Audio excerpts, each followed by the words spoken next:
Okay, so here we are. We are at the top of a mountain in Turan. So we walked here from the city center. And I wanted to ask Ivan a few questions about how he sees the struggle here, because obviously he has a much deeper understanding of the political context in Mexico and Michoacan specifically. This is not his first time, not his second time coming to Michoacan. So I wanted to ask him a little bit about his previous trips to Michoacan and the specific context of this part of Mexico. So Ivan, when was the first time that you ever came to Michoacan? Uh, Probably like three, no, like 5 years ago, but not for journalistic uh, matters, more for visiting because Michoacan is a super rich uh, nature state in Mexico. It's super big, has a lot of uh, forest, really cool beaches, and lots of culture like Purepecha culture, which is one of the main cultures in occidental Mexico. It's settled, so that was the first time when I came. Okay, cool. Yeah, because in Canada, where I'm from, I think that Michoacan is primarily known for two things. One, for being the place where all the monarch butterflies go Mm. in the winter, because we love monarch butterflies because they come at the best time of year in Canada, and they're beautiful, and it's incredible to think the distance that these tiny creatures travel, Mm. and so we love butterflies. And then the other thing is that it's a hot spot in the drug war. So, do you want to talk about either of those two things? Uh, well, first about the butterfly. Uh, Here, pretty close from where we are now, there's a shrine of the butterfly where they come every year, yeah, from Canada to uh, like escape The cold. from the cold from Canada, Yeah. and but uh, around around around these shrines of the the butterfly, there's a threat of avocado industry because they are chopping down lots of forest because they want to use that soil which is super rich and super special because we're around so much like um, volcanoes, not like Yeah. they're Yeah. not Not active active. Yeah. anymore. Okay. So what I heard is that the soil here is pretty good for growing avocados, and Michoacan is the only state in Mexico that it's allowed to export to the U.S. So that has been a really big problem Why is for a that? lot of people Why is that? Why are other states not allowed to export to the U.S.? because avocado has is originally from here. Ah. Okay. So, as an endemic product, Michoacán has the right to to export his native avocado. No, it's like Yeah. kind Yeah. of they have the right for being and like has been native from here. Uh-huh. Yeah, okay, so let's talk about the avocados, because you came here on assignment not that long ago to cover the avocado industry and political struggle related to it. Could you tell us a bit about that experience? See, it was one of the first experience where I really felt threatened or like where my life was not Really? under totally my control. Because you're a reporter from Tijuana. Tijuana is one of the most dangerous places in the world to be a reporter, isn't it? I heard it's more Yeah, it dangerous is. Mexico than Syria. It is, but I know my town. Yeah. I think that the real danger is when you're getting into something that you don't know exactly. Yeah. So I was not expecting to find out like squads of people being armed to the teeth. Yeah, so you had to pass through a bunch of checkpoints, and these are Yeah. these are not government checkpoints. These are checkpoints that are run by avocado farmers Is that Yeah, correct? yeah, it's kind of something is confusing here because some of them have called themselves self-defenses, but they're more like farmers that have been put in front lines against drug cartels, being paid by their bosses, no, by the Yeah. owners of the land, by the owners of these huge crops of avocado, which are value in millions and millions of dollars, no. So now they're not self-defending, but because they're getting paid by these huge farmers Yeah. that are billionaires. Let me see if I understand this correctly. Basically, previously, before the avocado industry became so profitable, there was already strong presence of cartels in Michoacan, and then the Yes, avocado industry became more and more profitable to the point where narcos realized that they could make more money with exactly. avocados than with cocaine, and then started extorting farmers, and then also probably starting their own plantations, and basically, yeah, Especially after California legalized weed, because we here in Michoacan it was known for have really good with exportation into the like smuggling for the United States. But as California and some other states in the US legalized weed, then they went to some other kind of incomes, and that avocado industry fit like right in their finger to blackmail farmers and all that. And also, like yeah. for instance, not just avocado, also we have seen that Mexican lemon has been following kind of the same story as avocado, as you know, like guacamole needs, you know, like Yeah, yeah, yeah. lemons. And this is the one of the main struggles. And here in Michoacan, we can see how they got rid of so much of that um, social problem, Hmm. especially just by doing some super simple. I mean, it seems simple, but it's pretty hard. But they get rid of the political parties, and also they reject to be involved in this avocado industry, And no. logging too, because the logging and the avocado plantations go hand in hand, Yeah, right? yeah, Because first first they they cut down log, the they trees, and cut then down the yeah, and then trees, they plant then avocado they trees. change the rights on the uses of land. And do you think this is going to screw them all over in the long term, because it'll dry up the land, and then then the trees will die, Yeah, and of course, yeah. for instance, the butterfly would be one of the main affected species in Michoacan, but there all the species would be like in danger because It's of something that this. really upsets me, is that people are not talking about the butterflies or the pollinators to the extent that they should be. And I find that the focus on climate change, instead of things like pollinators or plastics in the ocean or overfishing or stuff, it kind of leads to a situation where the only thing that can solve climate change is kind of a one world government, because Mhm. if they're polluting over in China, then they're what difference does it make if like you reduce carbon emissions in Germany or whatever. And See, I I'm think they're trying to make us more dependable on them and their solutions, no?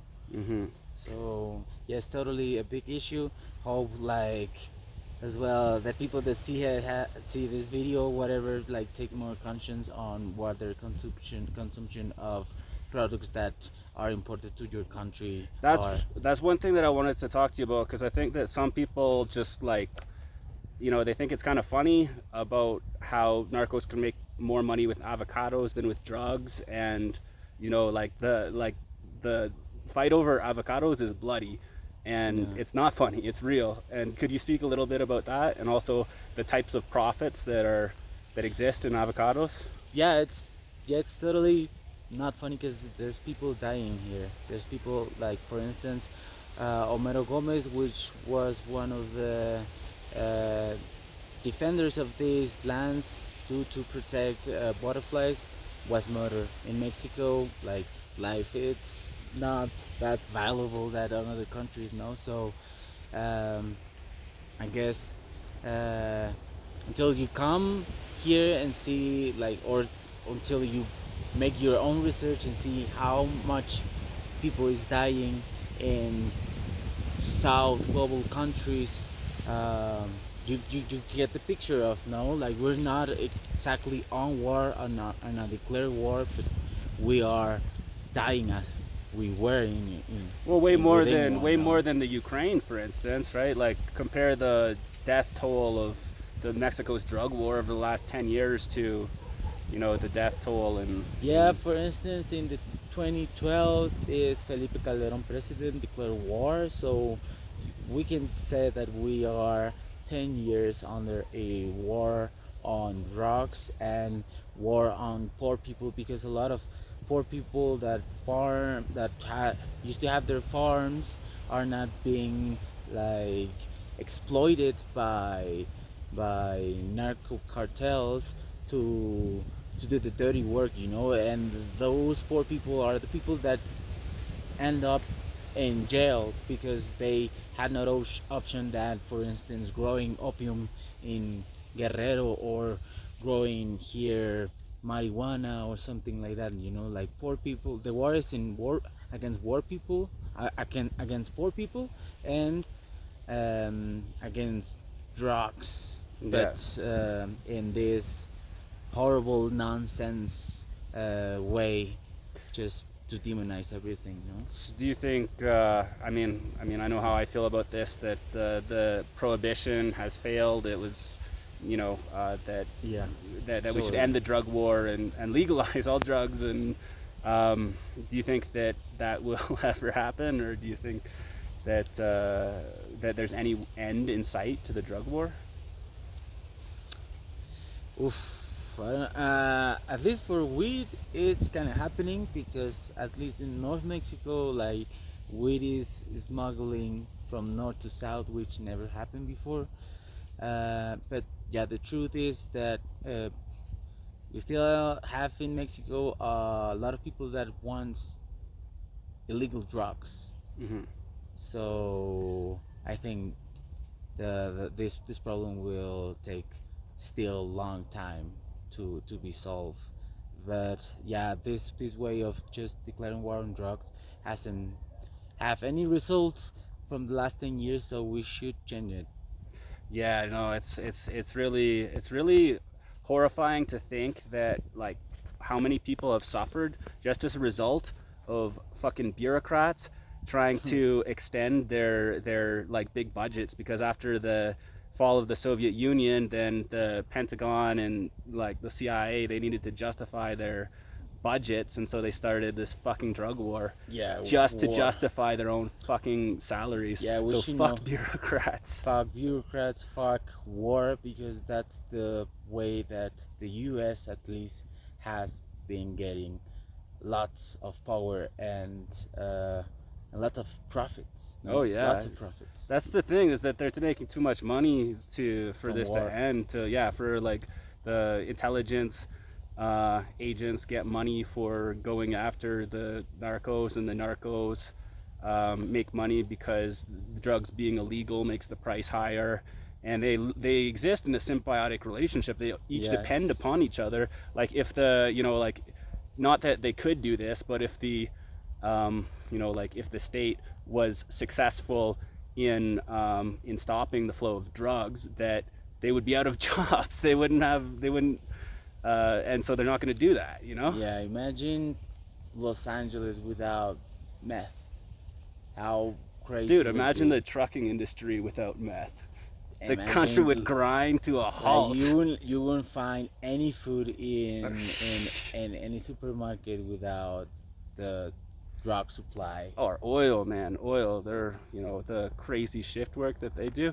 But okay, so I think I interrupted you before when you were telling about your experience of going to Michoacan, going through all of these checkpoints where there's heavily armed guards who are paid by the avocado farmers, and now Mm-hmm. the avocado farmers, they asked the government to stand up against the Narcos, didn't they?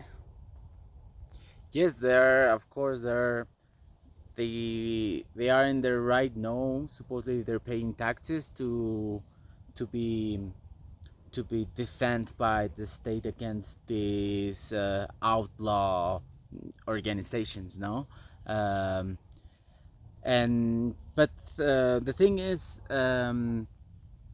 well, we live in a narco state here in Mexico, so it's kind of contradictory to ask the government to defend you from Yeah. the cartels because they're all involved.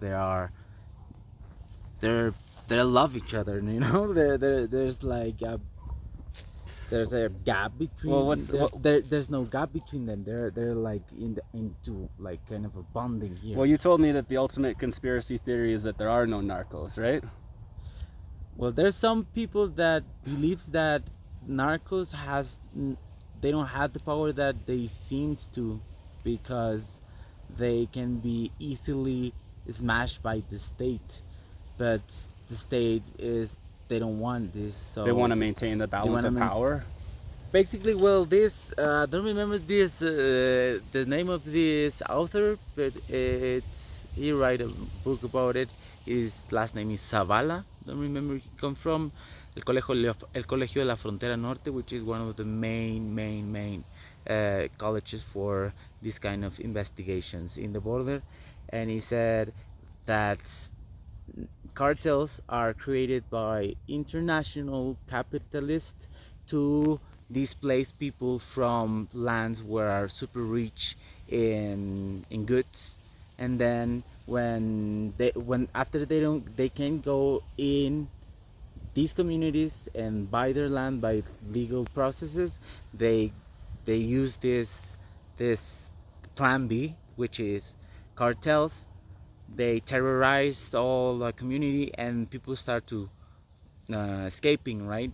And they escape naturally to the north, where there's all these manufacturers that later on the process of uh, um, extracting goods from south, then they brought it all the way to the border, and then they process or manufacture those goods, and then after paying super low prices for workers in Mexico, they cross these goods to the states, so the profits are way higher than before. No, before this international net of uh, I don't know how Yeah, to yeah. call it. Okay, let me rephrase that for you, because this is something that I got from you. This I never understood this before.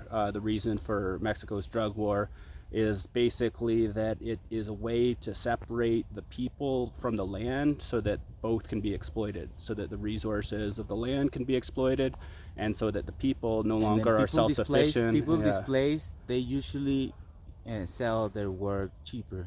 yeah. No, Oh, I so was, you got like way cheaper workers yeah, yeah. and control over land which have And this is the story, good like since the beginning resources. of capitalism, like in the in the 1600s, with the witch hunts and the enclosure of the commons, where the people were forced off the land and prevented from farming, prevented from hunting, and forced Mhm. into industrial ghettos, where they were an exploitable pool of labor for the Exactly. for the industrial uh, factory owners and that. And then of course then people fled that horrible life and then became colonists, and spreading that industrial capitalist system into the Americas as well.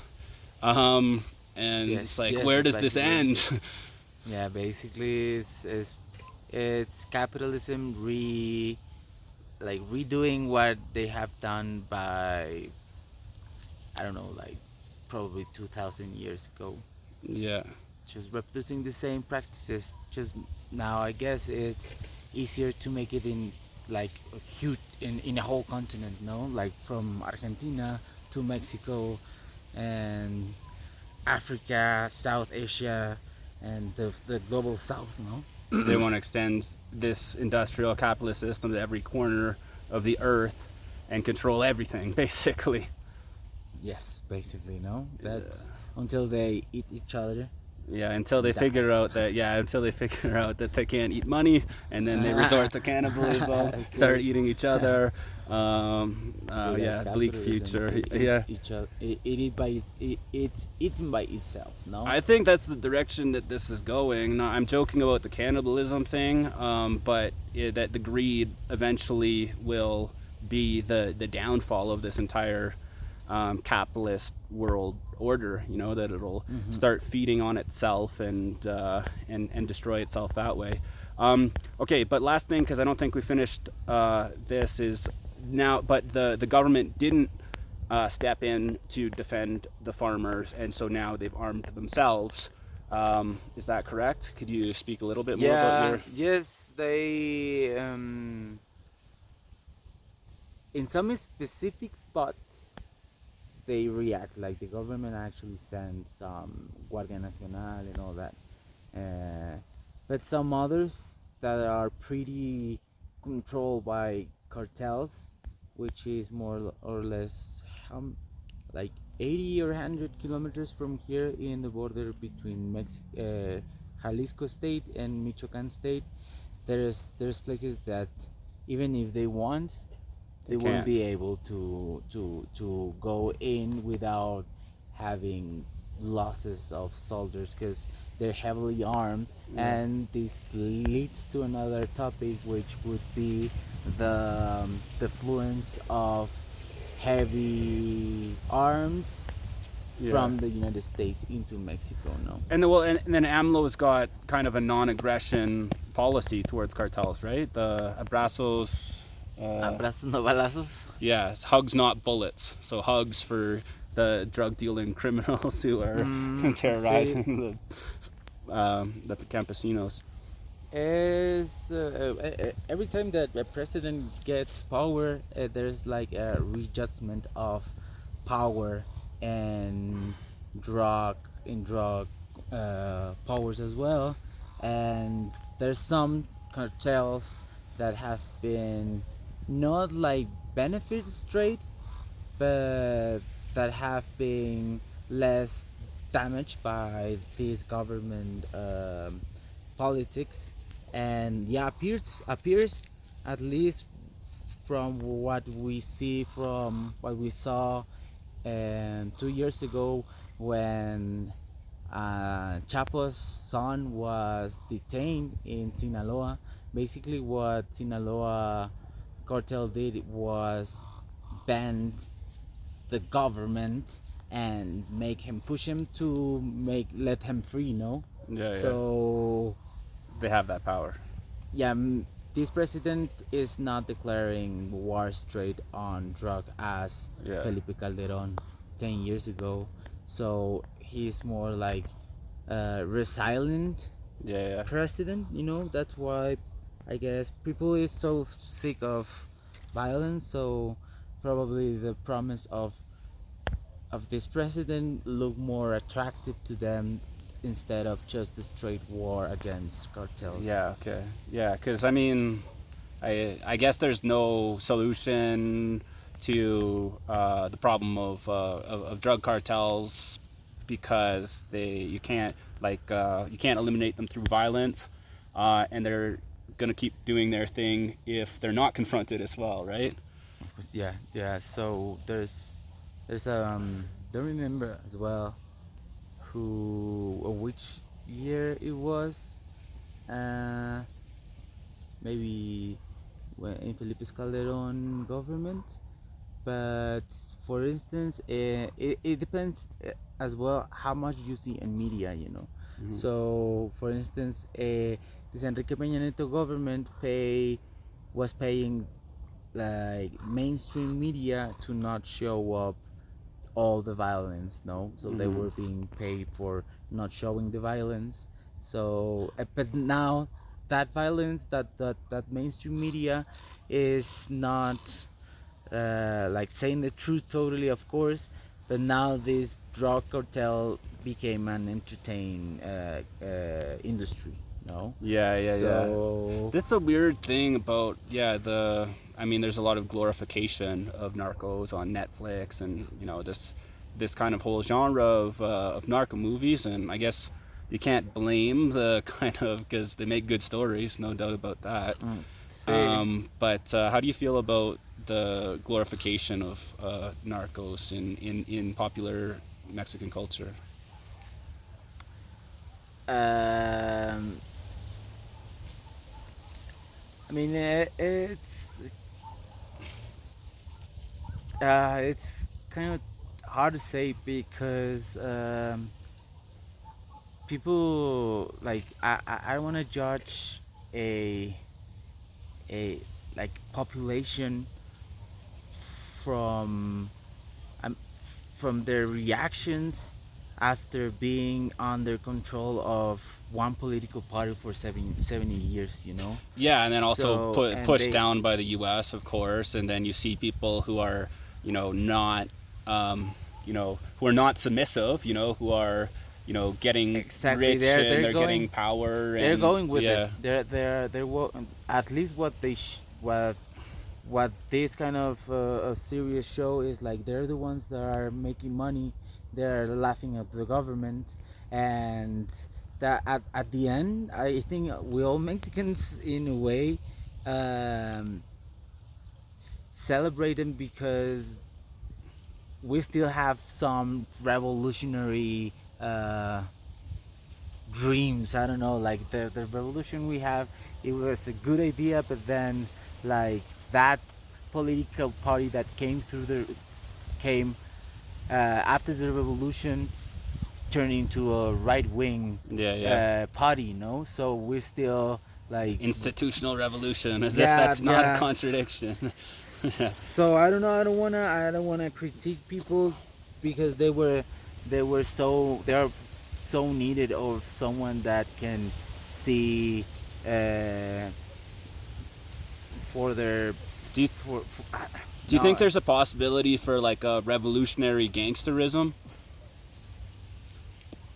yeah, some of them they call themselves like revolutionaries, like, Hmm. you know, some cartel members, but no, it's just against revolution. No, no, I don't think people would buy it. No. Mm-mm. Okay. And so yeah, let's. So here in Tehran, we exist in somewhat of an oasis here, because there is not a lot of violence here, from everything that we've heard. So do you want to say something about Tehran, and then we can end on that note? Okay, well, I think the most impressive thing about Cheran is how they reject all this chance to get so much profit from avocado industry, and by doing that they they get rid of so much violence from cartels, no. Hmm. And for me that's one of the most respectful things. I mean, you know that you can make a lot of money, Hmm. that's a fact, Yeah. but you don't want to, and Because that's for me there's respectful. exactly, there's something more important to money to the people here: the quality of life, their community, their culture, their traditions, Exactly. the So forest. for me is one of the main things, and that leads you to defend the land, to defend the water, to defend their own tradition and customs. So and also what they have done about spelling the political parties, all of that is related to rejecting, I guess, like profits, which for me it's pretty um, important to highlight, you know. All right. Okay. Thank you very much. And yeah, anybody who's watched the end, we're working on a documentary about the struggle in Tehran. Do you want to say a little bit on that, and then we'll. I don't want to make any spoiler, but would be hopefully going to some other states, countries, and hopefully we make our part in spreading the word out from Tehran and Mexico, and hopefully there will be some other people getting inspired from this community, which is pretty surprised for me to exist in the middle of this um, drug war that exists in Mexico, one of the hotspots. All right, awesome. Thank you very much. Chido.